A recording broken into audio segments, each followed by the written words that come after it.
Well, good morning. How are you all today? And welcome to Integrative Preparedness. I'm Steve Smith. I want to give you some shocking information about the youth of America today and how that impacts or applies to preparedness and information that's coming out. The youth of the future, right? I mean, that's no secret. People have been saying that forever, but they are, and a lot of people have, a little bit worried about the youth of our country and probably the world. And so I want to talk about that. So grab your cup, hopefully from a Stone Mountain. Well, have you got your shot placement is everything mug yet? If you haven't, you better get them. Beautiful, beautiful mug. It's one of our is our latest mug. It's got the shot placement on both sides. A shot through a shot, right? And and then on the side there, it's got 40, 357, 45, 10 millimeter for those who can place their shots. Let me take a sip of this and we'll get started. And just to remind you that this and all of my videos are brought to you by our sponsor, the Stone Mount series. And I'm going to tell you more about them in a minute. I'll tell you how to get that mug in a few minutes, but I want to get to the topic.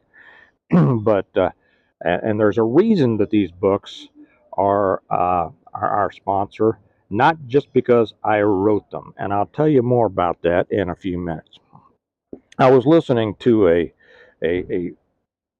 a fascinating, a great interview. I don't know, it might not be fascinating to all of you, but a great interview.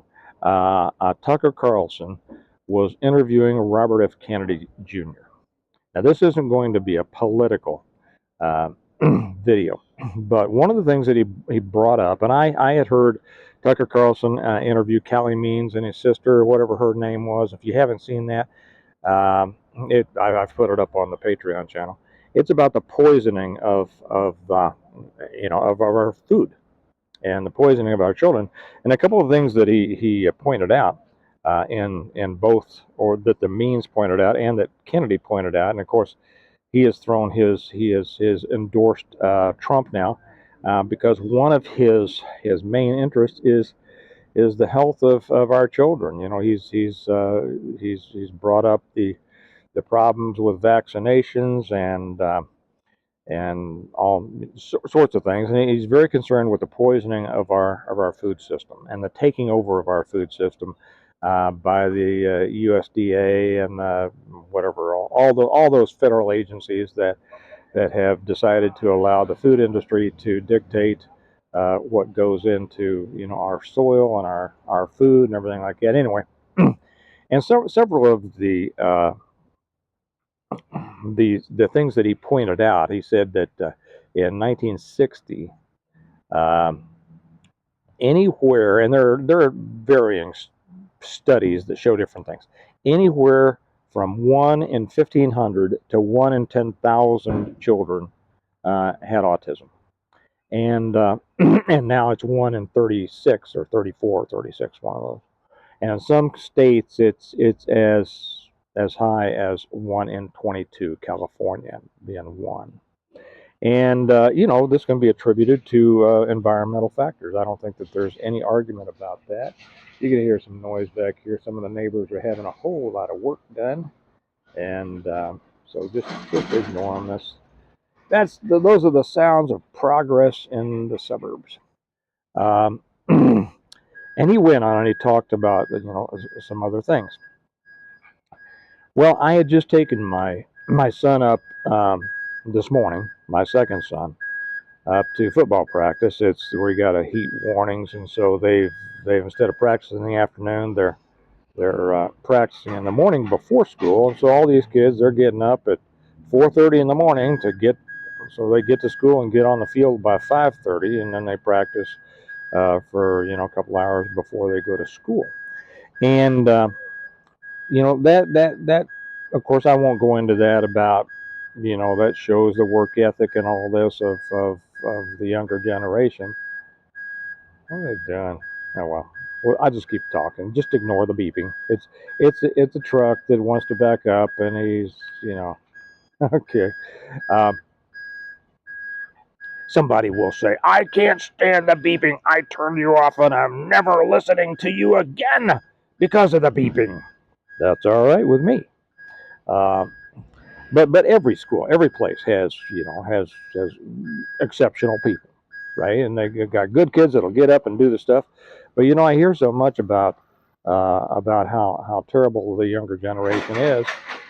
One of the statistics that Kennedy pointed out, I forget if he did it in this one or whether the Means did it in the other one, is that nowadays 70% of young people are overweight or obese. Okay, and that's why the military is having a difficult time filling their ranks. Too many of the kids, if they're not on drugs, if they can't pass the drug test, they don't have a high school diploma or a GED, or they're out of shape, or they're overweight, whatever it is. It's just the constantly reported decline of our youth. And I won't say that that's not true, but I do want to say this. Let me have another sip of my shop placement here. Everything tastes better out of a stone mug. If you're new, what's stone mud? I'll tell you in a minute. So then I brought Brody home, and then he hit the shower, and then I took him right back to school. And he goes to a big school. I drop him off at the front door. We sit in line. We drive up in a line takes forever to get up there. It's a big school. I think there are something like 2,000 students in it. I'm not sure. Um, don't hate me if I'm off by a couple. But it's a big school, so a couple thousand kids. And something hit me that just shocked me today. First time that really hit me. I saw kids, hundreds and hundreds of kids, being dropped off, walking into school, walking over from the student parking lot, going to school, energetic, ready to go. I did not see one fat kid. Not one. Not one. That's the shocking report. Now, I saw one girl who you might have considered a little overweight. Might being the operative word there. Might. Barely. Okay. Not one. Now, this, and I want to be careful how I say this. Sure, there are plenty of places in the country where you're going to find something very different than this. You will find, and you know what, the incidence of autism, we don't know anybody, and we know hundreds of families. Okay, so by using that 1 in 36 kids is autistic nowadays. If we know hundreds of families with a lot of kids, I'm not aware of a single one who has autism. Now, does that mean that am I calling into question the statistic? No, I'm not, because I have been in other. How should I say this? You got to dance around things today. I have been in other areas to where it seems like the parents are almost competing as to whose child is the most special needs. Okay.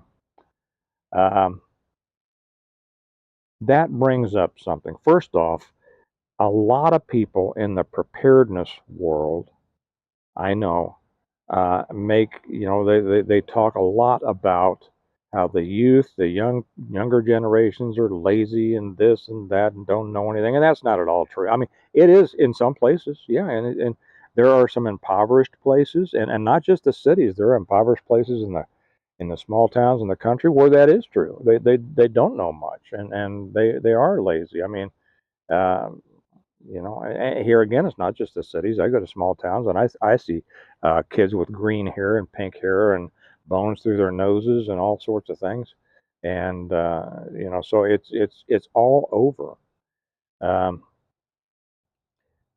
and I hear, and a lot of people in the preparedness world, I think, when they hear this, if they're not exposed to a wider range of people, They have a tendency to believe all this. Oh man, there's nothing there. There's no, the young people are just going to hell, and there's no hope, and it's just blah blah blah blah blah blah. And I just want to say that is, while it's true in apparently many areas, it's not at all true in all areas. And some area, and I'll tell you the areas now. Granted, this is a good area. Okay, I'll just put it that way. This is a good area. The parents are involved. They are together. Um, they are high achievers. They have high expectations for their kids. It's a fairly cross section. And now, granted, I think it's probably 90. Not that this matters, but somebody's gonna say, it's probably 90, maybe 80% white, maybe, yeah, 85% white, 5% Indian, 5% Asian, and you know then a few percent black or Hispanic. It's just that. But regardless of those races, everybody has those common high expectations for their kids. These are producing adults, responsible adults, with high expectations for their children. That's what makes the difference. And I want to,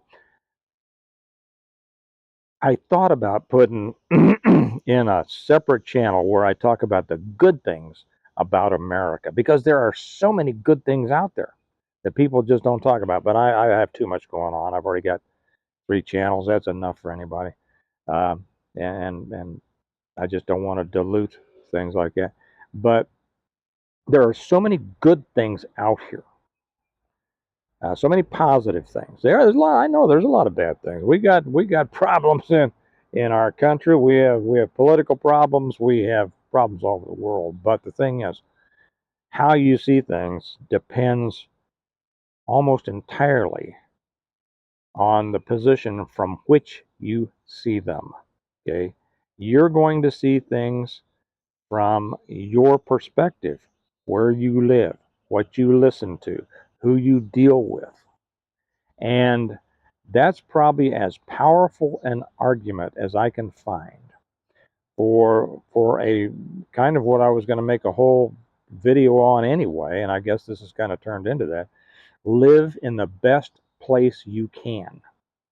Live in the best place you can.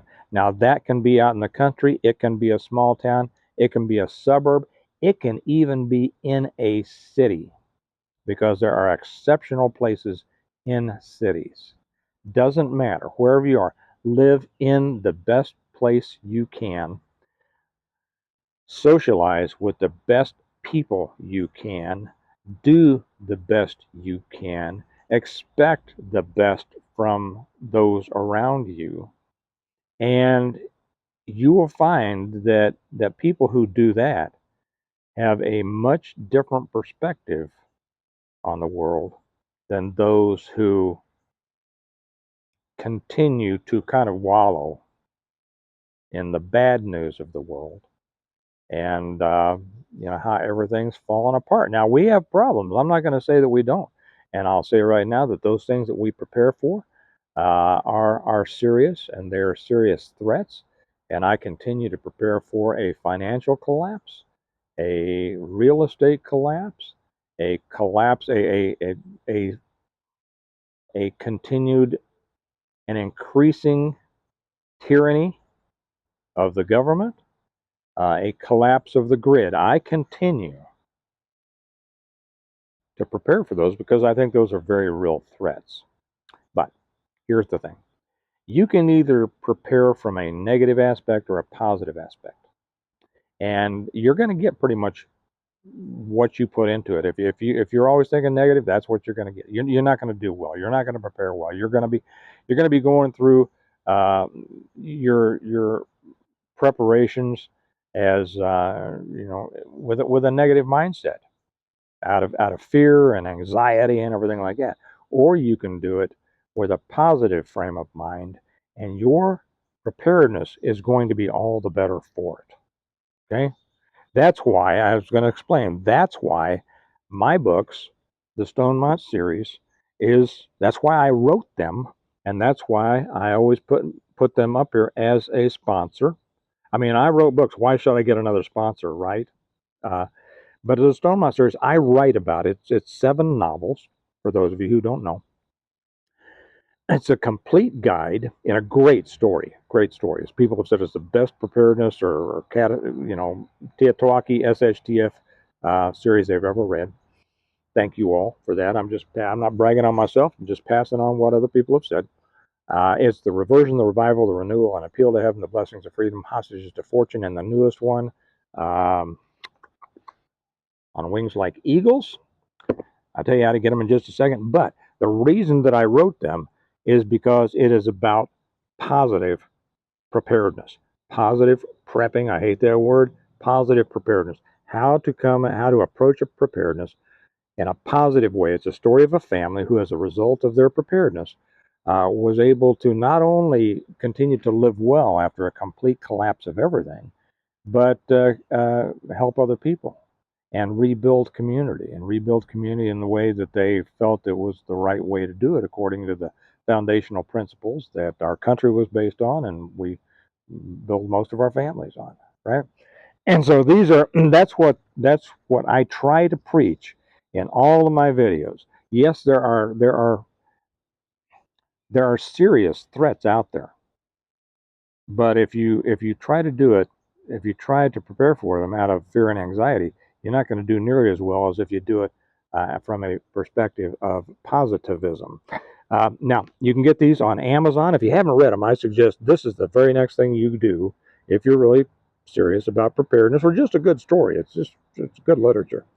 You can get them on Amazon, and the link is down below, or you can get them directly from me, and that's the best way to get them is through our website, stonemont.us. The link is down below, and then I get to sign them for you and write a note in them for you and everything like that. And we do have a special now on Amazon. You can get them in paperback, Kindle, or Audible. You can't get them through on Kindle or Audible through me, but you can get them signed. And we have a special if you do it through our website. You get the entire set at a discount, at a nice discount. And when you buy them as a set, because it costs us less to ship them as a set, and then we throw in the Stone Mountain Notebook, and a lot of people love that. So that's our sponsor, the Stone Mountain series. If you haven't got them, you should. You love them, and that's where you also get all of our mugs and T-shirts and stuff like that. But the message here today is, yeah, the world is headed downhill overall. There are big problems ahead of us. Not everyone is going to be affected the same way. Okay, those who are better prepared are going to do better, right? Those who are less prepared are not going to do as well. Those who approach life positively are going to do a lot better than those who approach life negatively. And then also to realize that regardless of what you hear about all how horrible things are, there are a lot of great things and great people out here, including great young people. And I tell you what, I've said this before, and people don't realize this. The younger generations, in many cases, are much more conservative than the previous generations. That might surprise people, but having kids in those generations, I can tell you that that's the truth. So just realize there's better things out here than those who just want to sing the death dirge all the time will tell you. It's not all bad. It can be all bad depending on how you position yourself. But if you're determined to position yourself better, and like I say, live the best place you can, associate with the best people you can, do the best you can, raise the best kids you can, you're going to be in not bad shape at all, and you're going to have a much better outlook on life. All right? Okay. Well, let God lead you in that, and because His guidance is the base, it's the foundation of everything. Okay. All right. Remember that we prepare well today in order to live well tomorrow. Get you a mug. Did I tell you how to get this? It's on the Stonemont websites too, stonemont.us. All of our stuff is there. And you'll enjoy your morning, whatever, a lot more out of one of these. All right. You all have a great day, and I'll talk to you later. Bye bye.